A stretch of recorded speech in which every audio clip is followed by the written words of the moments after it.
This video is for the K-pop stans. Here's everything you need to know about K-pop in Seoul, South Korea. I've been listening to K-pop and P-pop for over a decade now. It's always fun to do something K-pop related in Korea. Here's where to go, where to buy merch, how to attend concerts, Cupsleeves, and other K-pop events. All the info and locations will be in a blog post linked below. I also have a vlog of going to K-pop concerts in 5 different countries that you can check out next. Let's get started.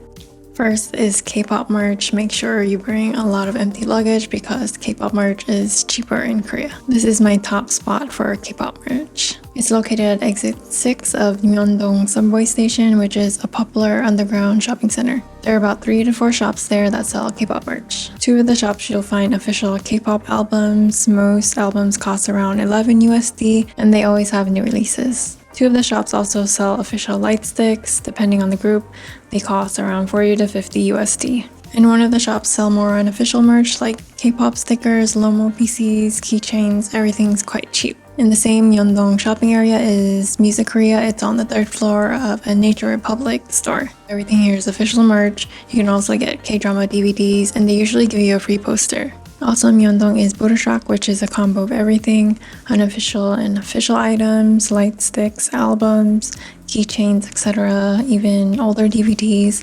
It is a few more dollars, expensive, but they do have a lot of items. Nearby there's also a K-pop store in the basement of Lotte Plaza, but they usually only have the more popular groups like Twice, TXT, BTS, etc. In Hongdae, there's the With Mew shop located on the 2nd floor of the AZ Plaza Mall. Lots of albums, and they usually have leftover items from recent pop-ups. They also sell official light sticks and some non-cute K-pop stuff. They also have a cafe. K-Town for You has 2 in-person shops in Seoul. One is inside the Annyeong Intodong shopping complex, inside the Intodong shopping street. I believe it's on the 2nd or 3rd floor. They also have a cafe and they usually have pop-ups. There's also another K-pop store in this building, but it's usually limited to specific groups like Treasure, Blackpink. They also have more clothing items. The second K-Town for You is located in the COEX Mall where the Starfield Library is. It's really big, but I've yet to go there even though I was just at COEX Mall. There's also the iconic Gangnam Hands at COEX. It's located at the outside patio. If you want to order official merch from Gmarket or from the official websites, you can always try asking your hotel if it's okay to send the mail to the hotels. If you're going to Busan, they have a really good K-pop store called Power Station. I was there during Joohoney's release and it's just wild to have the album on the day of instead of waiting months to ship to the US. If you know, you know. Here are some K-pop tour sites to visit in Seoul. The most popular K-pop site is probably K-Star Road in Gangnam. You'll see large stalls dedicated to K-pop groups, mostly second and gen groups like 2PM, SHINee, BTS, Super Junior, etc. You can also try visiting the agencies of your favorite K-pop groups like Starship, HYBE, YG, Fantagio, SM. For visiting K-pop agencies, tread lightly, just take a quick photo. I don't recommend lurking outside waiting for artists. Don't do that. You'll also see K-pop ads sponsored by fans everywhere, especially at the subway stations. Next is Group Specific, which is visiting sites for your favorite group like MV filming locations, variety show locations, cafes they ate at, etc. For example, I looked up Monsta X related ones by googling Monsta X filming sites. Another site is Higher Ground, which is located along the stream. It's an arts and Hallyu themed exhibit. There's tons of floors and it's also free to visit. If you're a BTS fan, there's also the Line's Friends shop. There's also a few benches dedicated to some of the members at Seoul Forest, which is a really beautiful park. And nearby the park is also SM Entertainment's new building. Okay, the fun part, how to attend K-pop concerts, fan meets, and musicals in Seoul. I've been to a few concerts and events in Seoul. Here are my tips. First, foreigners have separate websites to buy tickets. You won't be able to buy it on the regular ticketing sites. They're in Korean and you'll also need Korean banking accounts. The 2 main sites to buy concert tickets for foreigners is Interpark Global and Melon Global. Both are in English and they also sell tickets for musicals.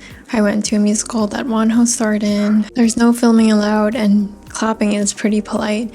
Fans also wait after the show for the idols. You can go to these websites and check out for upcoming events. If it's a really popular group, tickets might sell out in the first 5 to 10 minutes. You can keep checking back to see if tickets popped up, but K-netizens are pretty quick. If you have membership for a group, you'll get early access to buying tickets. Still, out of the 3 concerts I tried buying with membership, I only was able to buy 1.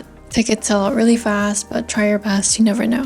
If the concert is completely sold out, you can try lurking the want to sell tag on Twitter. Resales on Twitter are quite high and you have to be careful with scammers. There's also some Twitter folks that offer ticketing assistance, just be careful. Sometimes there's music festivals where there are a certain amount of tickets just for foreigners. In this case, they're usually sold on Trazy or Klook.com. The tour package usually provides transportation and the prices are pretty cheap. They're around like $60 USD. You go together as a group and there's dedicated seats. A few of these events pop up annually, just keep an eye out on social media. There are fan meet events where you get to sit and talk with the idol or have something signed. Honestly, these are hard to get into. It's not impossible. I've seen a lot of foreigners get in, but a lot of it is by luck or by raffle, or if you bought a lot of albums or hosted a go. If you really want to go, I suggest getting guidance from a local fan. Concert culture in Korea and throughout Asia is pretty different than in US or Europe. A lot of concerts are seated and fans are just more polite. There's not a lot of standing up or dancing or howling. Some concerts also may not allow you to film on your phone. So if you're used to the club-like concerts, you might get a little disappointed. But fans in Korea have the best light stick and fan chants game. Seeing all the light sticks in sync and hearing all the fan chants is pretty awesome too. Before the concert, there's usually photo stations and photo ops that you can check out. And don't forget to bring your membership card if you have one. There's usually freebies for memberships. If it's a general standing area, it's usually by queue, so you line up depending on how early you buy your ticket. So it's not first come, first serve. You can make friends with any foreigner fans you see, but I usually find concerts in Seoul pretty cliquey. Still, you can still make friends. I just went to my first outdoor music festival in Seoul with mostly non-K-pop artists. You can sit and picnic or stand in the pit. This crowd was more lively and dancey. It was really fun. By music shows, I mean music competitions aired on TV or programs hosted by idols. Let's start with the only paid one, which is The Show, which is hosted by SBS. This show is hosted by idols and there's a bunch of groups that perform during the live show and a winner is picked at the end. You can buy tickets on Trazy or Korea Travel Easy. It's usually around 60 to 70 USD, which is a bit pricey, but I went twice and it was one of my favorite K-pop experiences in Seoul. I'll link the ticketing sites below. You get to see a bunch of groups and the venue is quite small. You cannot take photos or videos or you'll get kicked out. I took a really quick one before the show started, but do not copy me. Floor seating is reserved for fan clubs and fans with memberships. You won't know who's performing until the day of or before, but if your K-pop group is having a comeback, it's likely they'll perform on the show the week of or after. You can also try attending other music shows like Music Bank, Inkigayo, or Show Champion, but you usually need official membership, light sticks, and fill out a form online, and then you have to be selected. Sometimes you also need the banner plus a South Korea phone number. It's not impossible, just harder. Again, get guidance from a local fan. Idol Radio is a radio program hosted by idols, and then they bring on idol guests. Currently, it's hosted by members of ATEEZ. When I went, it was hosted by Joohoney and Hyungwon of Monsta X. It's located in Digital Media City, where the show is also hosted. I have a whole guide, I'll link it below. But basically, you watch this program from outside. It's completely free. You would have to line up pretty early to get a good viewing spot. And of course, the program is all in Korean. Fans usually see off the idols after the show.